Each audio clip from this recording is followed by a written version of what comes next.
पंजाब की हरी भरी वादियों में जहां नदियां जीवन की तरह बहती थी, एक गांव था, तख्त हजारा। वहां एक सुंदर युवक रहता था, धीधो रांझा, जो गांव के सरपंच का बेटा था। हालांकि वह संपन्न परिवार से था, लेकिन रांझा का दिल धन में नहीं, प्रेम और संगीत में बसता था। उसकी आत्मा बांसुरी की धुनों पर झूमती थी। तख्त हजारा से दूर नहीं, झंग नाम का शहर था, जहां हीर सैयल रहती थी, शक्तिशाली चौधरी सैयल की बेटी। हीर अनुपम सौंदर्य और अभिमान की मिसाल थी। वह निडर थी और किसी के आगे झुकना नहीं जानती थी। फिर भी उसके भीतर एक खालीपन था, जिसे वह कभी समझ नहीं सकी।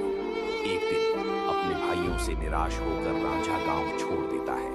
उसकी किस्मत उसे झंग ले जाती है, जहां वह हीर के परिवार की हवेली में चरवाहे के रूप में काम करने लगता है। जब हीर ने पहली बार रांझा को बांसुरी बजाते देखा, तो उसके दिल में कुछ जाग उठा। कौन है यह युवक जो मेरे सपनों की धुन बजाता है, उसने सोचा। समय के साथ हीर और रांझा की मुलाकातें बढ़ने लगी। रांझा की हर बांसुरी की तान प्रेम की फुसफुसाहट